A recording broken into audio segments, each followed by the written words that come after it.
Have you ever wondered why it hurts so much? Why even when everything seems to be right on the surface, there's still this constant weight in your chest, this feeling that something is out of place? Maybe you've tried everything: meditation, advice from friends, ignoring the pain by pretending to be okay.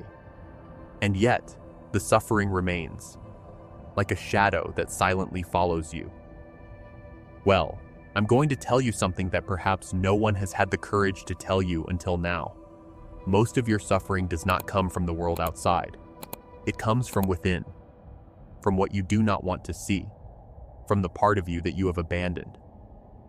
Carl Jung, one of the greatest minds in psychology, said, "What you do not bring to consciousness returns as fate." And that is exactly what is happening to you. Life is trying to show you something, but you do not listen. You run away.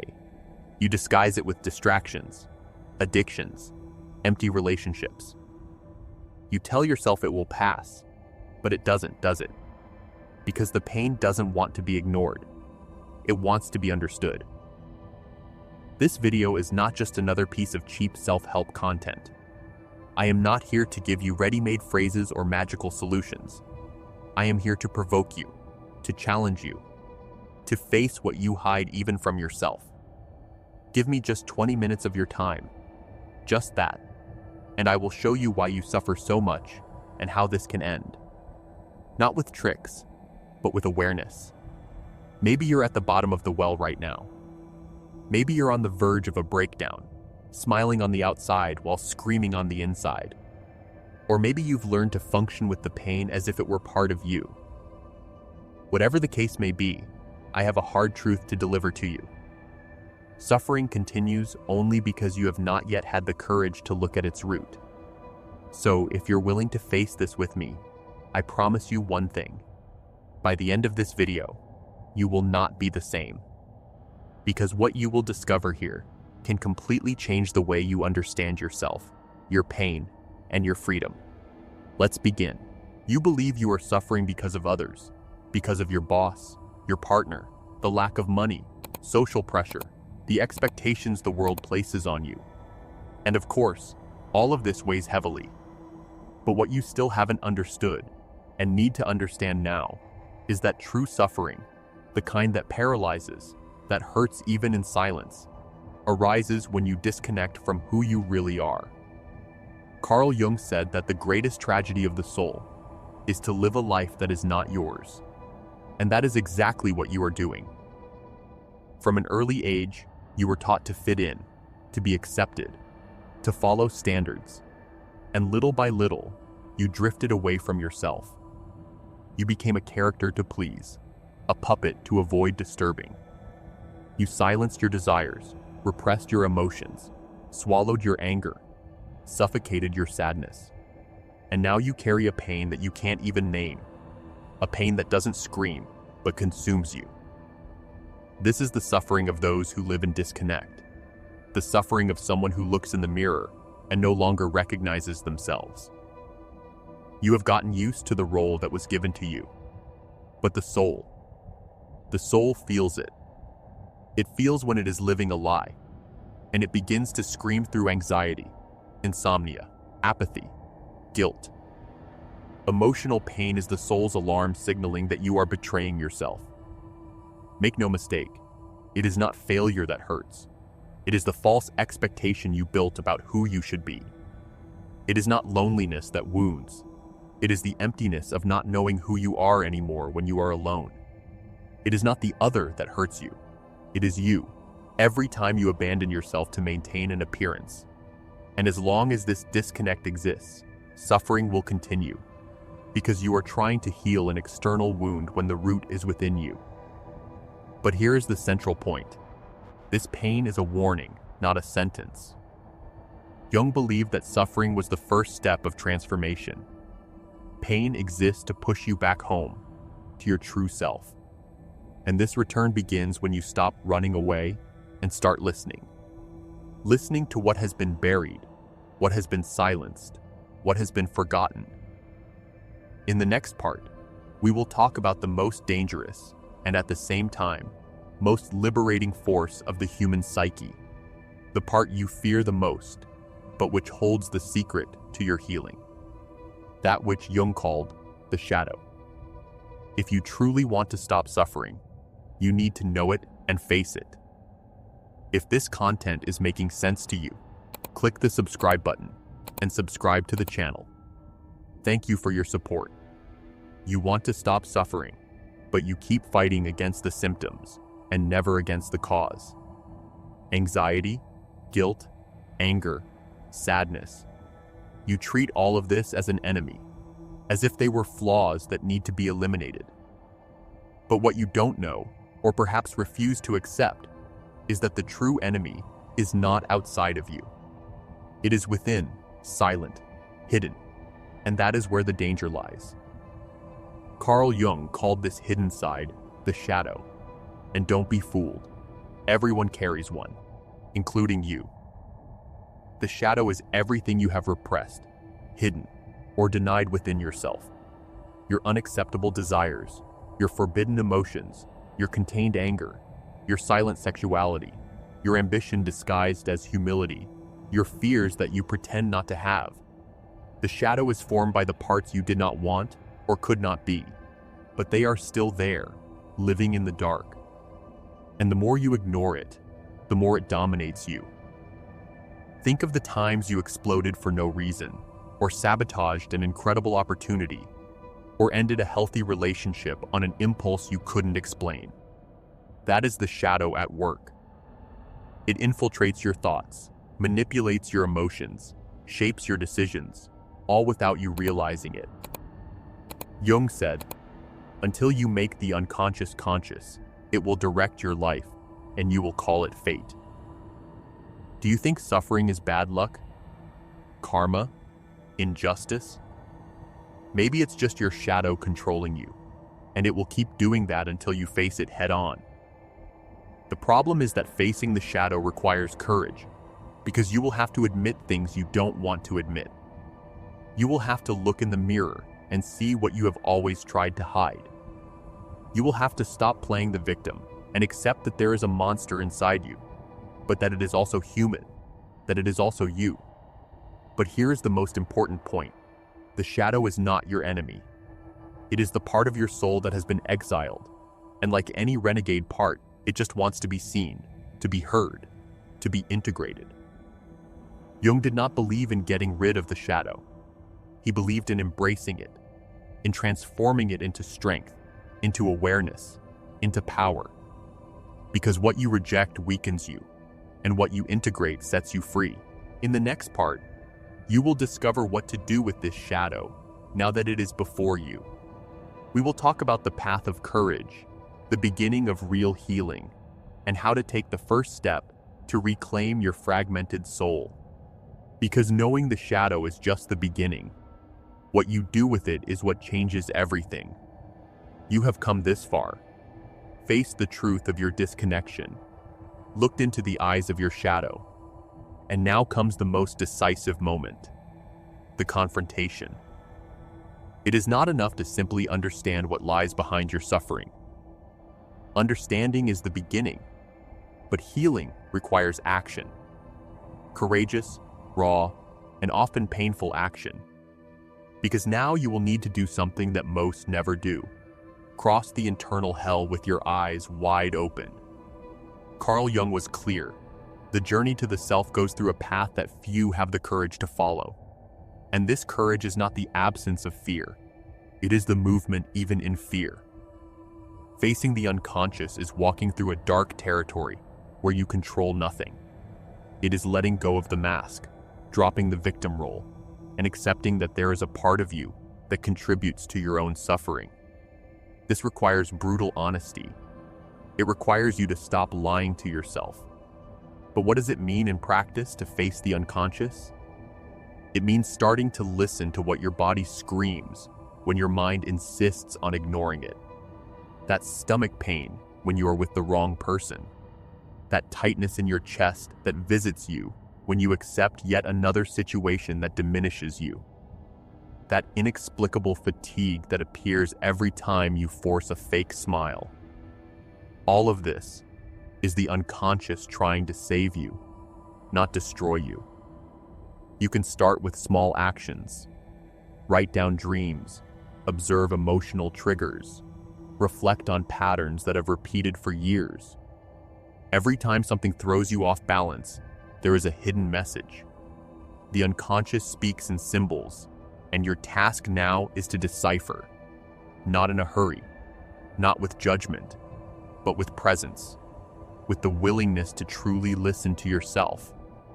Not to comfort yourself, but to confront yourself. One of the most powerful ways to do this is through deep writing. Sit down every day and write as if you were confessing your darkest secrets to yourself. Write what you feel ashamed to feel, what you are afraid to admit, what you have never dared to say out loud. Because when those words escape the prison of silence, they lose the power to destroy you. Another indispensable tool is the therapeutic mirror, whether with a psychologist or with someone qualified to help you interpret the signals your mind is sending you. Jung said that the unconscious is not a garbage dump, but a living intelligence. It wants to show you something. It wants to heal you. But it demands that you listen without filters, without defenses, without excuses. Do you want to stop suffering?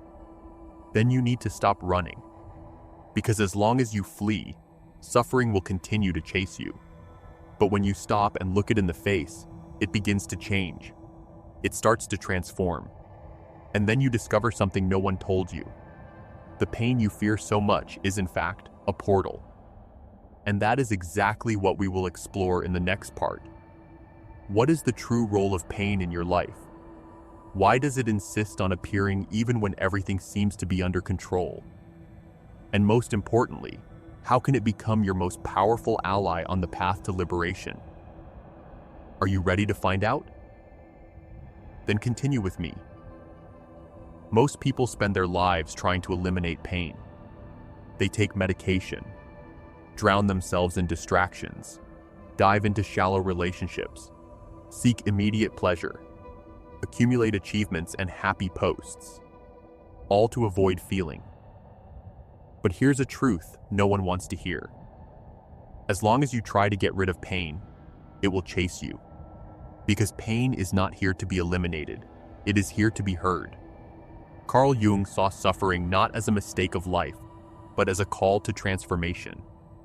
Pain is the signal that something is broken inside you that needs to be seen, cared for, realigned. It is the soul's cry saying, "This can't go on." Every pain carries a message. Every anguish is a code waiting to be deciphered. You just need to stop treating pain as an enemy and start treating it as a guide. Think of all the times life forced you to change. How many of those changes happened in comfort? Probably none. It is in chaos that the soul begins to reorganize. It is in pain that the psyche begs for reconstruction. And that is where true transformation begins.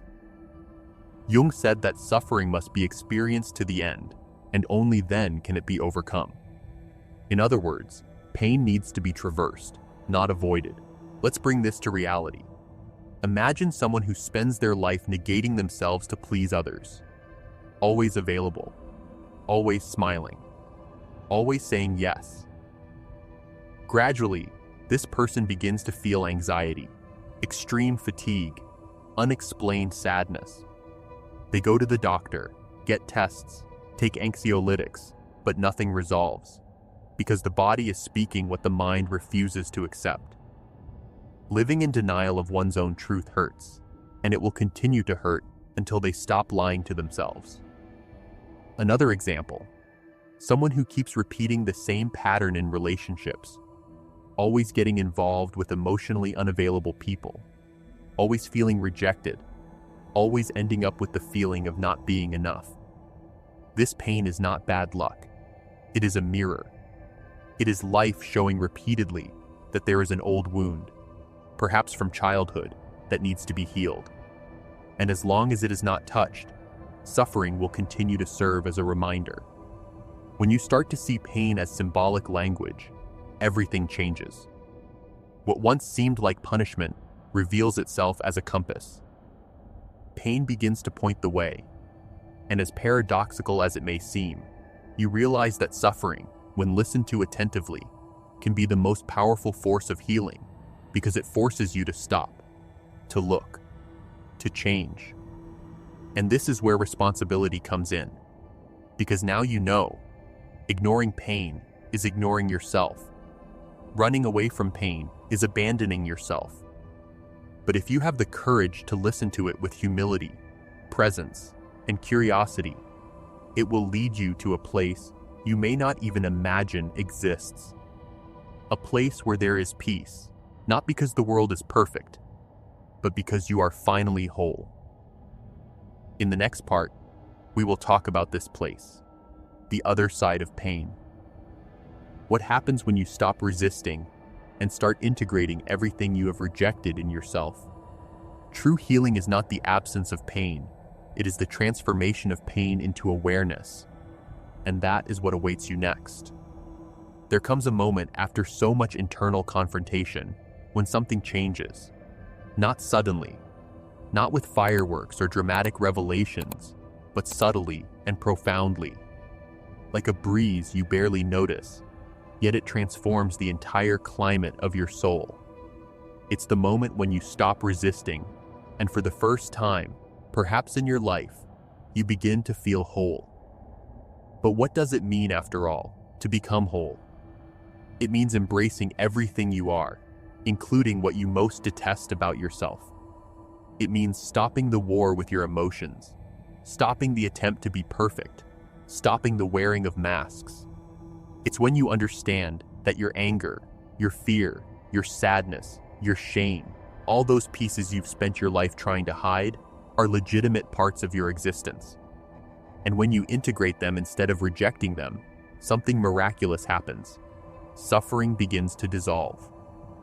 Carl Jung called this individuation, not in the sense of becoming special or different, but in the sense of becoming yourself without distortions.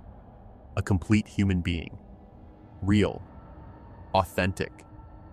And this authenticity does not arise from pride, but from acceptance. It's not about finding yourself. It's about discovering yourself. And only those who have the courage to enter the ruins of their own soul and rebuild what has been broken can truly find themselves. At this stage, you realize you no longer need to hide your pain because it does not define you. It was the path, not the destination. You look back and see that every crisis, every fall, every emotional collapse had a purpose: to strip you of the lie, to force you to abandon the illusion of control, to compel you to shed what was false, so you could then clothe yourself in truth. And this truth is not comfortable. It does not spare you from vulnerability. It demands presence.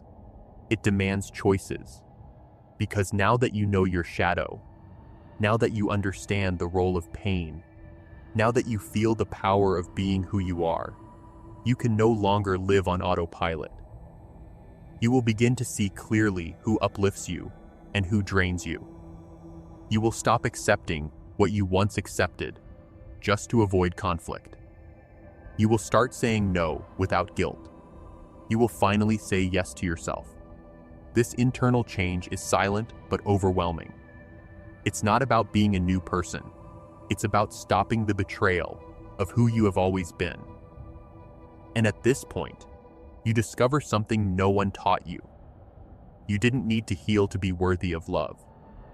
You just needed to accept yourself, to stop living in scarcity, because the peace you sought outside was waiting within. But beware, this is the point where many people settle. The pain has passed, the patterns have changed, life begins to flow, and then the temptation arises to stop there. But there is one more step, a step that Jung considered essential, because individual healing is not complete until it transforms into contribution. What do you do with your light after crossing your darkness? How do you live now that you are awake? This is what we will explore in the final part. The conscious choice to live differently. To not just survive, but to exist with purpose, with awareness, with responsibility. Because now that you have been reborn, life demands more from you. Now you know. You can no longer pretend you don't understand. You heard every word, felt every truth pierce deep like a blade, and yet you stayed. That already places you among the few. Most run when the truth starts to hurt. It doesn't matter how much you have suffered. It doesn't matter what was done to you. What matters now is what you will do with all of this. Because the pain you have carried for years can turn into strength. The emptiness you try to fill with everything can become fertile silence. And the traumas that marked you don't have to be a prison. They can be the starting point for your greatest liberation. But understand something crucial. The awareness you have awakened here comes with a price. Because once you see, you can no longer unsee. Ignorance is no longer a comfortable option. You have been called to live at another level. And living at this new level requires responsibility. It requires that you no longer betray yourself, that you accept nothing less than you deserve, that you do not hide behind excuses or old fears. You don't need to be 100% ready. No one is. What you need is to decide, to choose, every day, to live consciously. Carl Jung said that individuation, this process of becoming whole, is a journey for a lifetime. And today, perhaps, was your first real step on that journey. Now tell me, what truth from this video shook you inside? Comment below. Write as if it were a commitment to yourself. And if this video touched you, confronted you, awakened you, don't stop here. The next video is just as important. I'll see you there.